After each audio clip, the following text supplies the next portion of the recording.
two absolute icons of the Indian automotive industry that have had fairly successful stints for more than 2 decades now. The Mahindra Scorpio, now called the Scorpio-N, and of course the Tata Safari. Front-wheel drive, monocoque, rear-wheel drive, body-on-frame. Which one of these 3-row SUVs should you go for? Should you spend a few extra bucks and go for the Safari, or save some money and buy the Scorpio-N? The big questions answered right here today at Car and Bike. But before we go any further, in case you still haven't subscribed to Car and Bike, please do it right now. And do not forget to press the bell icon so that we can get you all the latest updates from the Indian auto industry right here first. In their new generations, both the Safari and the Scorpio have changed, and how the SUVs have become more premium, feature-rich and even more desirable. And even though there's a lot that sets them apart, many things unite these two giants which have made India proud for decades.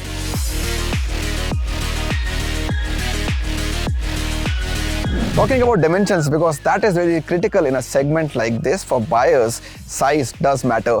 So the Safari is slightly longer and wider when compared to the Scorpio-N, but importantly the Scorpio-N is taller and also has a longer wheelbase, so evens out nicely between these two SUVs. You get one sized bigger wheels here on the Safari, 19-inch. On the Scorpio Automatic you get 18-inch wheels. But the clear difference is in design, because this is a car that looks like it belongs to 2024. Look at the connecting DRLs right here, look quite nice. And the use of body color inserts on the grille also gave it a very premium look. The Scorpio-N was launched in 2022. It's 1.5 years now, and you can see the difference the time has made to the design of these two vehicles. Clearly the Safari more appealing when it comes to the looks, especially on the face. Sequential turn indicators along with welcome and goodbye animation add their charm to the Safari in this top accomplished trim. Across the range, while the Safari gets 17 to 19-inch wheel sizes, the Scorpio-N gets 17 inches on all trims barring the top Z8L. From the rear, it is the Safari that looks more sophisticated, while the Scorpio-N with its silver finished skid plates looks bold.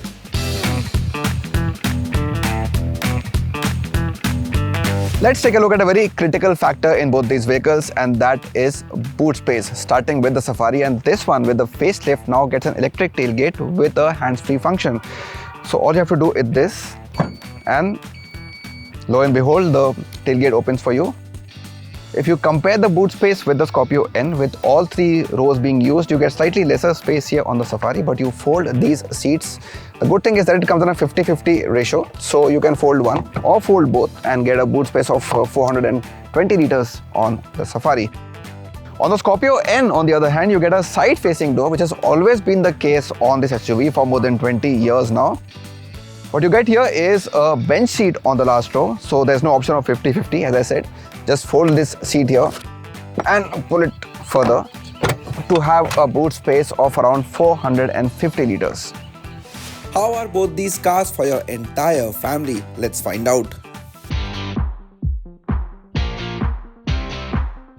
With this facelift, the Tata Safari has really become more premium and feature-rich. So it's loaded with features on both the front row as well as on the second row. A nice big Insta screen here, full digital cluster, a new steering wheel as well with flat bottom, and you get this Tata logo illumination on the wheel that you've recently seen on cars like the new Nexon as well as the Punch EV. You also get this nice hidden until lit touch panel which has a lot of controls. So now some of you may or may not like that, but it's a nice big premium addition to the vehicle. Apart from that, you get a JBL sound system, you get ventilated seats. Importantly, you get them on the second row as well. You get an electric parking brake, and overall ergonomics seem quite nice for a car of this size. But the feature list doesn't end here, especially on this top accomplished plus trim. Here, you exclusively get IRA 2.0 connected car tech, Alexa voice commands and JBL audio modes. On the accomplished, there's the premium looking oyster white theme, voice assisted dual zone climate control and panoramic sunroof, and electric front seats. Second row captain seats get a Boss mode as well as head restraints.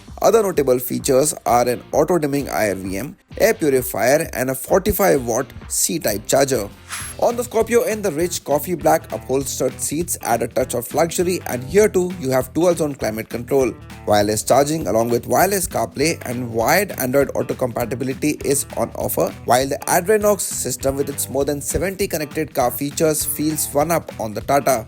So does the 12-speaker Sony audio system, but it is the Safari that races ahead with just the sheer number of features it offers.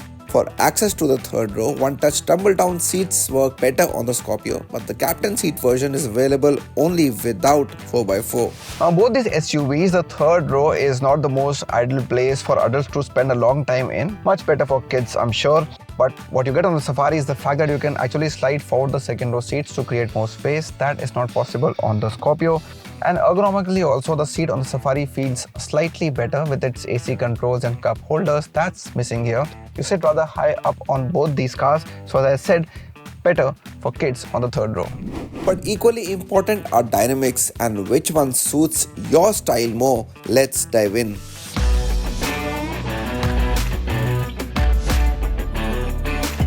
The engine of course remains the same on the Safari when compared to the pre-facelift car. Tried and tested, does its duty on multiple cars across various brands and is decently spec'd when it comes to power and torque. However, there's still no petrol or 4x4 option here which you get in the Scorpio-N.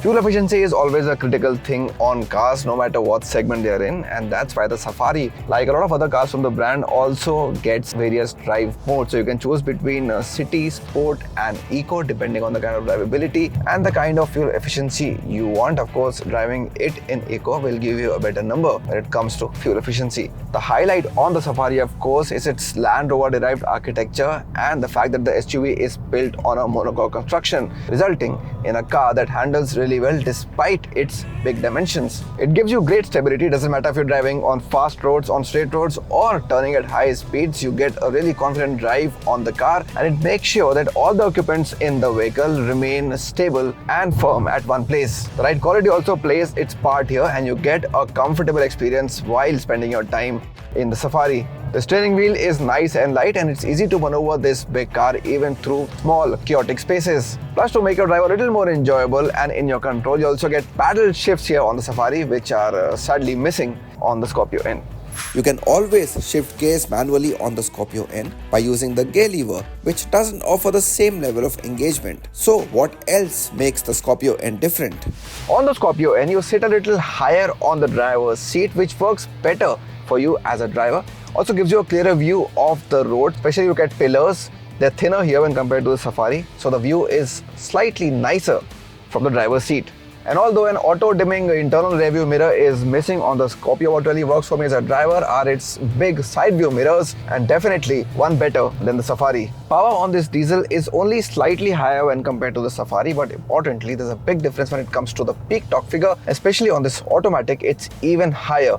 Contributes to a much more enjoyable drive. It's much more free-flowing and it's faster as well. So you get a feeling that the car is moving more freely, which is nice. When compared to the previous generation, the new Scorpio-N is vastly improved when it comes to dynamics. So talking about handling or even ride quality, there is an improvement for sure. But after all, this is a body-on-frame, which means the kind of dynamics you get on the Safari, the Scorpio-N feels like a bit of a compromise. The electric power steering on the SUV also feels more engaging and provides slightly better feedback.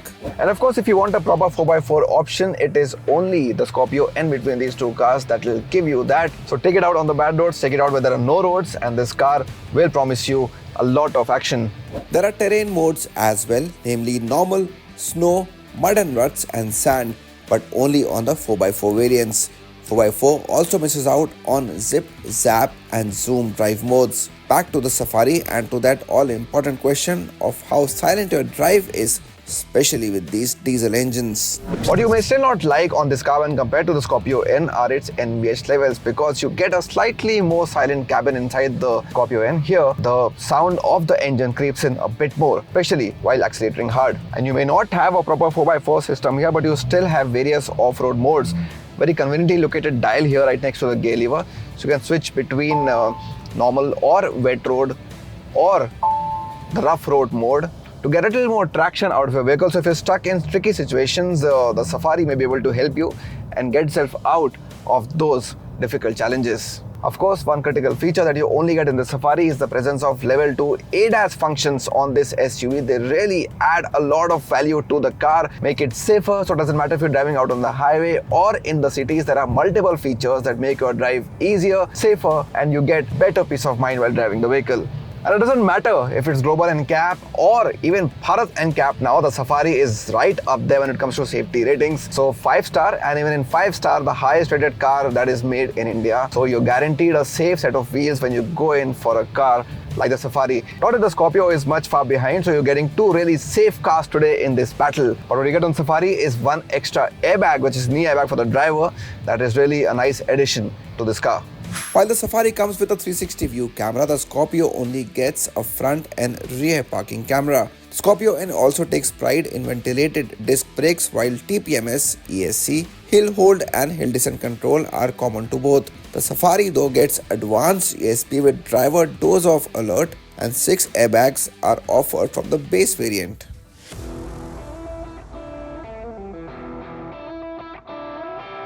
Finally, to the prices. The diesel range of the Scorpio-N starts at 13,99,000 rupees and goes up to 24,54,000 rupees ex-showroom for this top Z8L 4-wheel drive. The top 6-seater is priced at 22,47,000 rupees. The Safari on the other hand is priced between 16,19,000 rupees and 27,34,000 rupees ex-showroom for the top accomplished plus automatic dark. So to answer the big question, finally, should you be spending those extra close to 3 lakh rupees and buy the Safari? Well, absolutely, because it's not every day that you end up buying a car worth 30 lakh rupees. This one, with all its features and ergonomics, comes across as a much better package which caters to the needs of the entire family and makes sense to spend those extra bucks on buying a car like this. However, if you're somebody who purely loves to drive, be on the driver's seat, spend long hours there, then Scorpio-N comes across as a slightly better bet. And you also have the option of buying the 4x4 or petrol variants on this SUV. Which one of these two will you buy if you have to choose between the Safari or the Scorpio-N, and why? We are very eager to know. Do let us know in the comments below. Thank you for tuning in.